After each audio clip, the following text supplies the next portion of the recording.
BNP এবং জামায়াত মুখে ভারতের ছাল বাকল তোলার কথা বললেও আড়ালের চিত্র সম্পূর্ণ আলাদা, সম্পূর্ণ ভিন্ন। আড়ালে আমির খসরু, অমিত শাহ, ভারতের কেন্দ্রীয় সরকারের স্বরাষ্ট্রমন্ত্রী, উনার পায়ে পড়ে থাকে। জামাতের আমির, জামাতের আরো অন্যান্য নেতৃবৃন্দ বিজেপির অন্যান্য নেতাদের সাথে যোগাযোগ স্থাপন করার চেষ্টা করে, সম্পর্ক রাখার চেষ্টা করে। এটাই সায়েন্স, এইটাই জামাত এবং বিএনপির পলিটিক্যাল সায়েন্স। বেশ কিছুদিন দেখলেন নাটক, ভারতের পশ্চিমবঙ্গের যে অংশে কাঁটাতারের বেড়া নেই, সেই সীমান্তবর্তী অঞ্চলগুলোতে বিএসএফ কাঁটাতারের বেড়া দেবে, এইটা দেখার পর বর্ডার গার্ড বাংলাদেশ, বিজিবি এবং সাধারণ মানুষ, মৌলবাদী জঙ্গি জিহাদিরা এরা গিয়ে বাধা দিল, নানা ধরনের নাটক করলো, ভারতের সীমান্ত রক্ষী বাহিনী বিএসএফ কে গালিগালাজ করলো, গুলি করার হুমকি দিল, মারপিট করার হুমকি দিল, অনেক কিছু বলল। কিন্তু দিন শেষে একবারও চিন্তা করলেন না, কেউ ভাবলেন না যে ভারত তাদের সীমান্তে কাঁটাতারের বেড়া দিচ্ছে, বাংলাদেশের সীমান্তে নয়, বাংলাদেশের ভূমিতে নয়। জামাতিরা এবং বিএনপির চোরবাটপাররা, স্মাগলাররা, এরা কখনোই চায় না ভারত তাদের সীমান্তেও কাঁটাতারের বেড়া দিক, কারণ সীমান্তে কাঁটাতারের বেড়া দিলে তাদের স্মাগলিং বন্ধ হয়ে যাবে, তাদের মাদক চোরাচালানের ব্যবসা বন্ধ হয়ে যাবে, তাদের আকাম কুকামের পর যে ভারতে পালিয়ে যাওয়ার একটা পথ ফাঁকা থাকে সীমান্ত দিয়ে, রাতের আধারে পালিয়ে যায়, সেটা চিরতরে বন্ধ হয়ে যাবে। এইটা জামাত বিএনপি কেউ চায় না।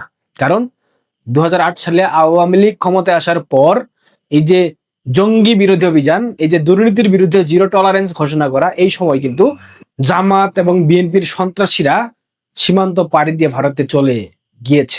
সুতরাং জামাত এবং বিএনপি কেউ চায় না ভারত সীমান্তে কাঁটাতারের বেড়ার দিক।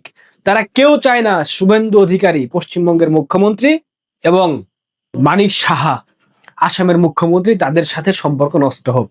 যার কারণে জুলাই চেতনার প্রথম দিনেই শুভেন্দু অধিকারী এবং মানিক সাহাকে বাংলাদেশের আম পাঠানো হয়েছে। কোথায় গেল ভারতীয় আধিপত্যবাদ বিরোধী স্লোগান? কোথায় গেল দিল্লি না ঢাকা, ঢাকা ঢাকা? কোথায় গেল হাদির চেতনা, হাদির শহীদ হওয়ার চেতনা? কোথায় গেল জুলাই যোদ্ধাদের সেই জুলাই মাসের চেতনা? এই জুলাই মাসেই কেন বিএনপিকে ভারতের সীমান্তবর্তী দুই রাজ্যের মুখ্যমন্ত্রীকে আম পাঠাতে হবে? আরো পরে পাঠানো যেত না? যেত তো। সারাদিন সাম্রাজ্যবাদ বিরোধী স্লোগান, দিল্লি নয়, পিন্ডি নয়, সবার আগে বাংলাদেশ, কিন্তু রাতের আধারে সবার আগে ভারতের আসাম এবং পশ্চিমবঙ্গের মুখ্যমন্ত্রী শুভেন্দু অধিকারী এবং মানিক সাহাকে আম পাঠিয়ে দেওয়া হয়েছে। এখন আপনারাই বলেন, এই যে বিএনপির চরিত্র, বিগত সময়গুলোতে ভারত বিরোধী বিভিন্ন ধরনের স্লোগান দেওয়া, ভারতীয় আধিপত্যবাদ বিরোধী বিভিন্ন ধরনের কথা বলা, ভারতের বিভিন্ন বিষয় নিয়ে বিদ্বেষ ছড়ানো, এইসব কারণে কি বিএনপির চোরবাটপারদেরকে থাপড়ানো উচিত না? সাধারণ মানুষের থাপড়ানো উচিত কিনা? এই প্রশ্নের উত্তরটা আপনারা কমেন্ট বক্সে অবশ্যই দিয়ে যাবেন। সুতরাং যে যত কথাই বলুক, যত ব্যাখ্যাই দিক, যত দিল্লি নয়, পিন্ডি নয়, সবার আগে বাংলাদেশ বলুক, দিল্লি না ঢাকা, ঢাকা ঢাকা বলুক, দিন শেষে রাতের আধারে ভারতের দালালি করার জন্য, ভারতের দালাল হবার জন্য উদ্গ্রীব হয়ে অপেক্ষা করে। কারণ ভারত ছাড়া বাংলাদেশ স্বাভাবিকভাবে কোনোদিনও পরিচালিত হতে পারে না, পরিচালনা করা সম্ভব না। এটাই রিয়েলিটি।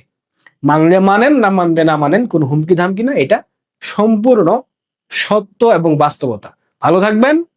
জুলাই চেতনাকে একদম